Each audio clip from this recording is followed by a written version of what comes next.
Professor Dr. Sumandra Bose, Executive Director, Netaji Research Bureau, Sri Ashok Kumar, Chief Postmaster General, West Bengal Circle,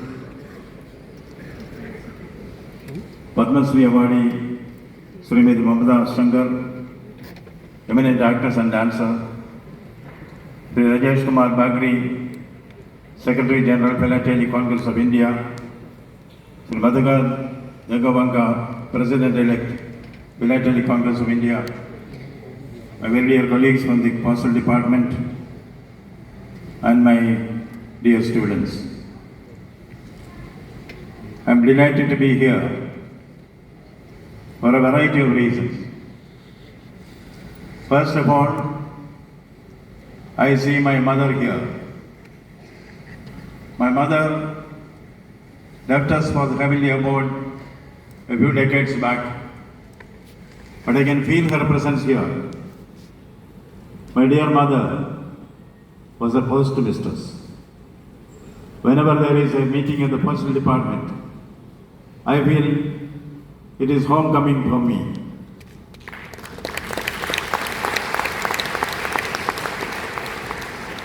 Today, what prompted me to declare the Padma Awards, it's not the Padma Shri as our honorable guest has received it. This Padma is my own mother, Padmavati. My mother was not only a postmistress, she was also a philatelist. In fact, speaking about post offices, I grew up in the background of the post office. I can legitimately claim I have an umbilical relation with the postal department through my mother, and which I have been keeping up throughout my career. Even now, the most respected person in our household in the Rajbhavan is a postman. That is a relation. In the lighter vein, I remember we had a postal inspector who was very close to me, very learned person. His wife was a school teacher. This postal inspector, he was a rationalist. He doesn't believe in God. He believes in Darwin's theory of evolution. But the wife, the teacher, she is very God-fearing. They are very, very close couple. Always they are seen together. Their affection is very well famous in the village. But one day, the child asked the mother, Mummy, you tell me that children come from God. And Papa tells me that children come from monkeys, theory of evolution. Which is correct? The mother said, both are correct. Papa is speaking about his family, I am speaking about my family. So this is something which always gets into my mind when I speak about post offices, incidents like this. You know, I, as governor, used to be called upon to speak on various occasions on topics on which I have no mastery. But there is one topic which I can legitimately claim to have some authority because I lived through the post office and living through the post office. So, when I said about speaking about things over which I have no control, I remember a discomfiture which I had a few years back when I was an IAS officer. So I was culture secretary. We decided to have a leading cultural function in the capital of India, Delhi. Vigyan Bhavan was chosen as a venue for the cultural function, project the cultural dominance of Kerala in Delhi. Somebody told us, the police commissioner told us, sir, some students' union will enter the hall and create some problems for political reasons. So we decided to regulate entry through passes issued by the police commissioner, security passes. To check the passes, we appointed plainclothes policemen at the gate, not volunteers. Plainclothes policemen in Mukti. First, there came Amitabh Bachchan. The policeman asked for the pass. Amitabh ji had forgotten to take the pass. But people said this is Amitabh Bachchan who is going to be honored today. But the policeman said, I want the pass. Then they said, no, he has forgotten to take the pass, he told you. Then the policeman said, what's the proof that he is Amitabh Bachchan? So Amitabh Bachchan said to dialogue from Diwar, proof enough, he was selected. Then came Amjad Ali Khan, pass, no pass. Proof, he played on the sarod, proof enough, he was selected. Then came KJ Yesudas, the singer, no pass, proof was asked for. Yesudas sang a song, proof enough, he was also selected. I did not know any of these things.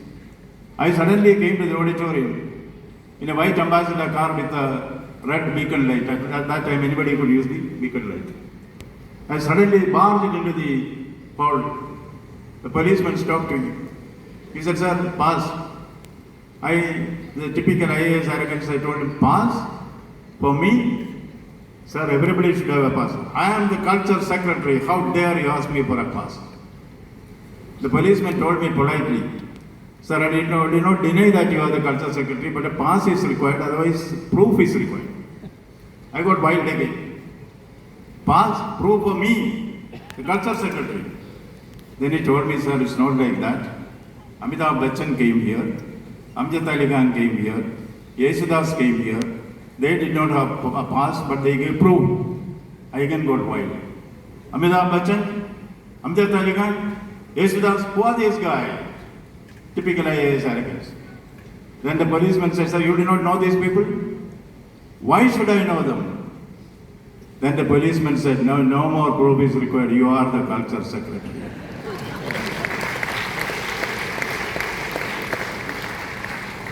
Normally, I do not like reading your speeches. I am not used to that. But today, I have a reason to read out my speech because when the Chief Postmaster General Ashok invited me to come for this, suddenly it cropped up in my mind. See, postal, he told me that India Post has more than 1.5 lakh branches, isn't it right? 1,65,000, see? And also, each post office on an average caters 7,000 people, 22 square kilometer area. So that is the world's largest network of post offices, am I right? Yes. In that case, I thought, since my mother was a postmistress, I should write a book on India Post. I gladly tell you here, I have completed the book on India Post.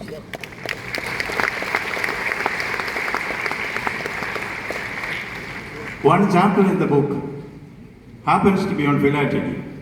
Therefore, deviating from my normal practice, kindly permit me to read out a portion of the book, only a very small portion.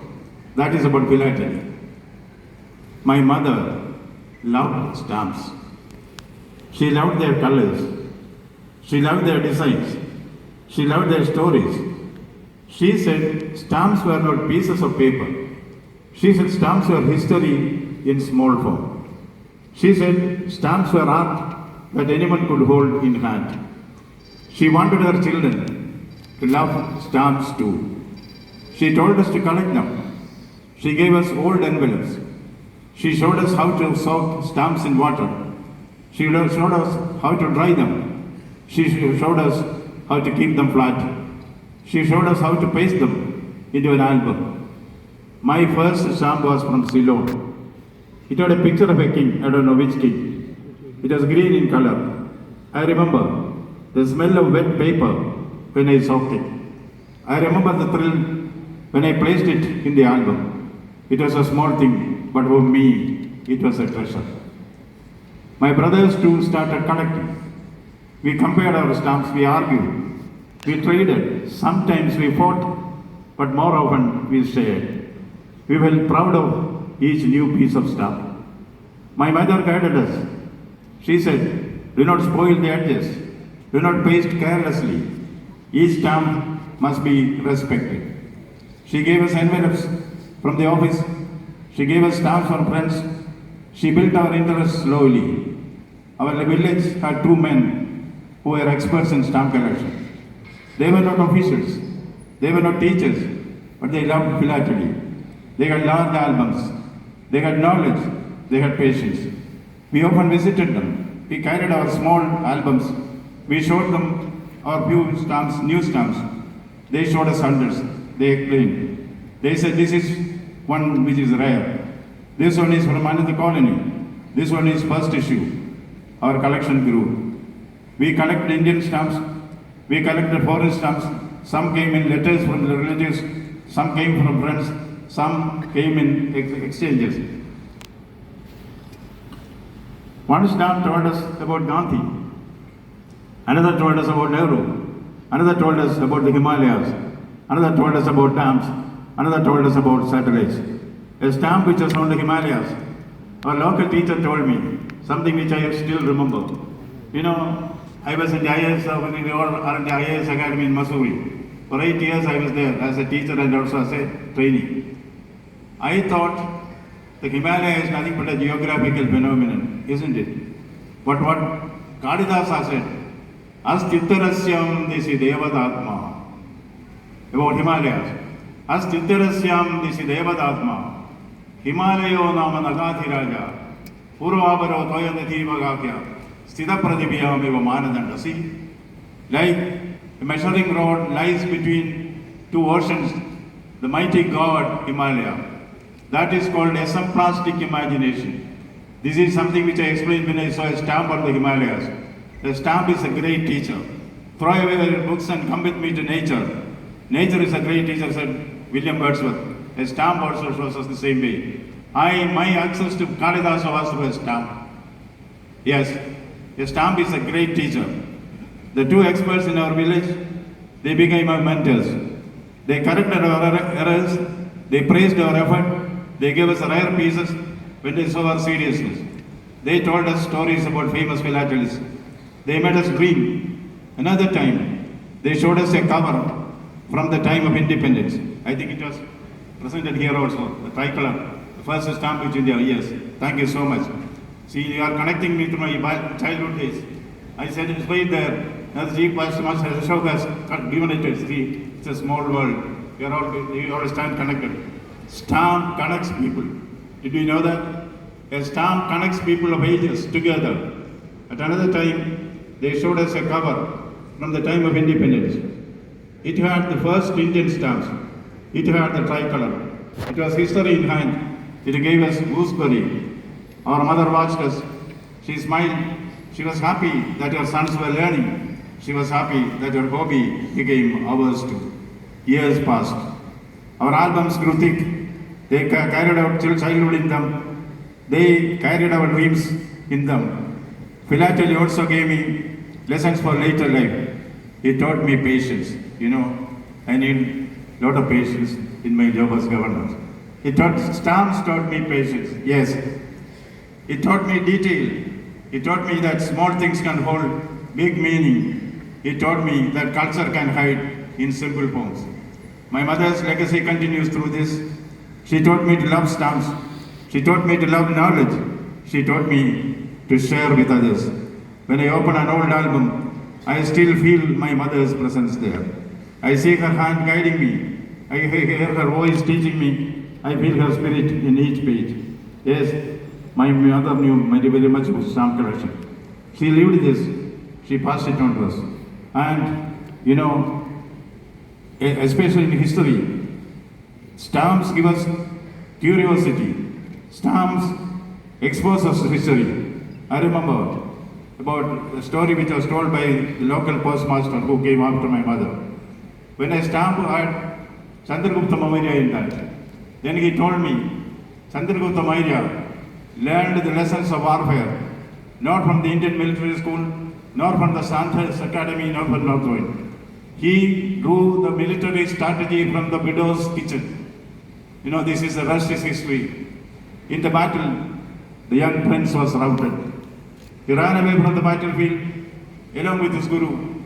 They sought asylum in a widow's kitchen. The widow was making bread. The guru told the young prince, look at that lady making bread. If you want